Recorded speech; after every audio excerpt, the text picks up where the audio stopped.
विज्ञान की खोजों का यह सिलसिला कभी नहीं रुकता। ऐसे ही एक सफर में ब्लैक होल्स की खोज से आविष्कार होता है वाईफाई का। आज से लगभग 45 साल पहले कुछ वैज्ञानिक खास तरह के ब्लैक होल्स खोजने निकले थे। उन सभी ने ब्लैक होल्स को खोजने के लिए कई तरीकों का इस्तेमाल किया था ताकि वो उन ब्लैक होल से निकलने वाले सिग्नल्स को पकड़ सके, लेकिन वो नाकामयाब रहे। पर उनके हाथ कुछ और ही लग जाता है।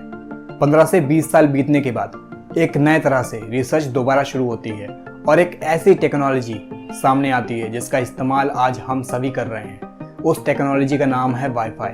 लेकिन ये खोज कैसे हो पाई? ब्रह्मांड के ब्लैक होल्स का वाईफाई से कैसा रिश्ता?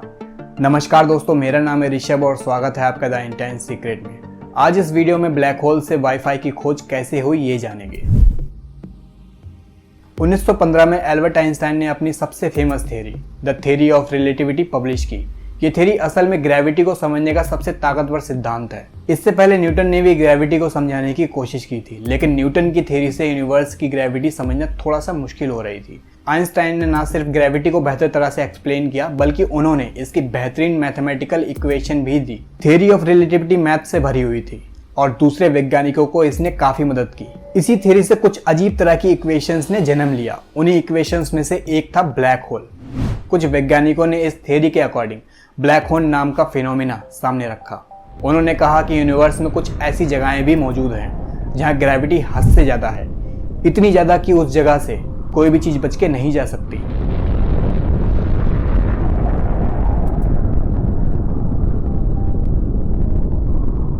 और ऐसे ही इलाकों को ब्लैक होल्स कहा गया। आपको पता है, पूरी यूनिवर्स में लाइट की स्पीड सबसे तेज होती है 3 लाख किलोमीटर प्रति सेकेंड, और ब्लैक होल्स लाइट तक को निकल जाता है। कुछ समय तक ब्लैक होल एक बड़ा टॉपिक बना रहा। कोई नहीं जानता था कि असल में ब्लैक होल जैसे कोई चीज हो भी सकती है या नहीं।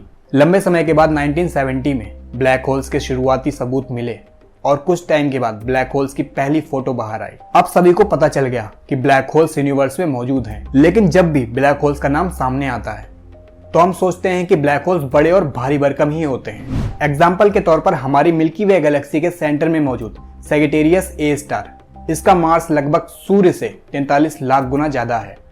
इस तरह के ब्लैक होल्स को सुपर मैसिव ब्लैक होल्स कहा जाता है। लेकिन क्या आपने कभी छोटे ब्लैक होल्स के बारे में सुना है? 1970 में एक मशहूर वैज्ञानिक स्टीफन हॉकिंस ने एक चौंकाने वाली बात सामने रखी। उन्होंने कहा कि यूनिवर्स में छोटे ब्लैक होल्स भी हो सकते हैं। ये ब्लैक होल्स एटम जितने होंगे और इसका मास लगभग माउंट एवरेस्ट के जितना हो सकता है।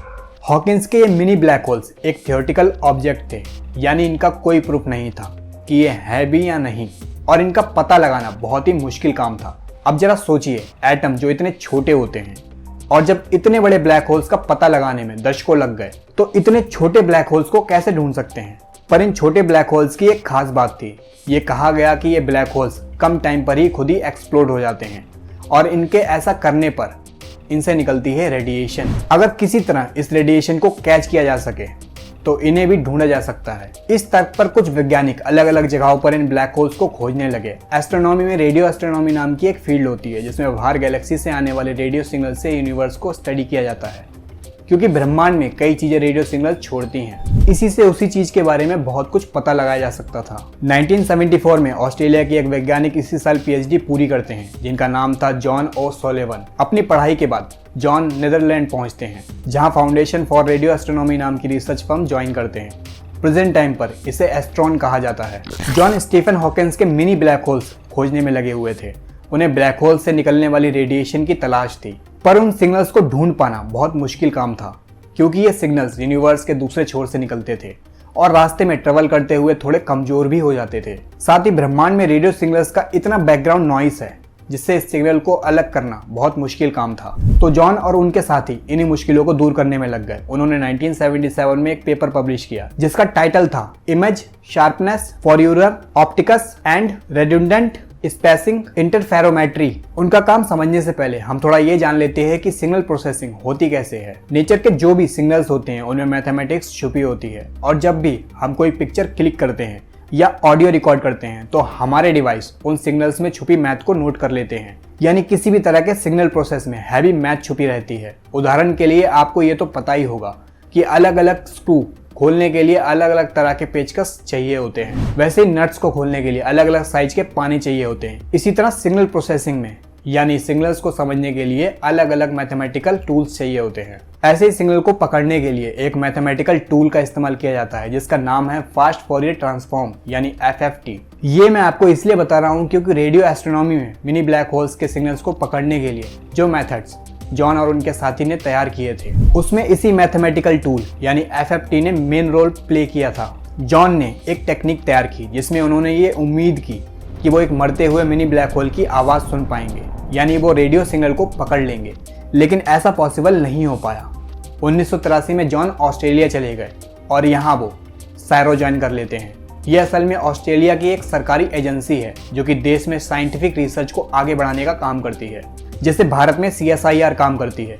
शुरुआत में जॉन यहाँ रेडियो एस्ट्रोनॉमी और रेडियो सिग्नल पर काम कर रहे थे, लेकिन तब साइंटिफिक रिसर्च में कटौती का पीरियड चल रहा था और उन्हें आगे ये ऑर्डर मिलता है कि अपनी रिसर्च से कुछ कमर्शियल एप्लीकेशंस निकाले, यानी कुछ ऐसा जो लोगों के काम आ सके और मार्केट में बेचा जा सके। अगले सालों तक जॉन वायरलेस लैन की टेक्नोलॉजी पर काम करना शुरू करते हैं।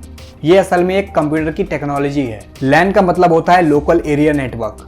जब किसी जगह पर कई कंप्यूटर आपस में जुड़े होते हैं, जैसे कैंपस या ऑफिस में, उसी नेटवर्क को लैन कहा जाता है। और इन डिवाइसेस को बिना किसी केबल या वायर के जोड़ के रखना, जिसे वायरलेस लैन कहा जाता है। दोस्तों, उस समय WLAN मौजूद थी, लेकिन वो वायर के मुकाबले बहुत ज्यादा धीरे काम करती थी। जॉन और उनकी टीम के सामने ये चैलेंज था कि वो एक फास्ट वायरलेस लैन बनाए, और ये करने के लिए उन्हें एक समस्या को ठीक करना था। इन्हीं समस्याओं में एक समस्या बिल्कुल मिलती जुलती थी जिस पर जॉन मिनी ब्लैक होल्स पर काम कर रहे थे। असल में वायरलेस सिग्नल को एक साथ नहीं भेजा जाता। सिग्नल्स को कई जगह से तोड़कर अलग अलग रास्तों से भेजा जाता है। बाद में इन्हें रिसीव करते समय इन्हें इकट्ठा कर लिया जाता है। लोकल एरिया में वायरलेस सिग्नल भेजने और रिसीव करने में एक प्रॉब्लम आती है कि वो अंदर दीवारों से टकराकर इंटरफेरेंट प्रॉब्लम क्रिएट कर देते हैं। इस परेशानी से इजाद पाने के लिए जॉन और उनके साथियों ने वही किया जो टेक्निक उन्होंने रेडियो एस्ट्रोनॉमी में ब्लैक होल्स को खोजते समय डेवलप की थी।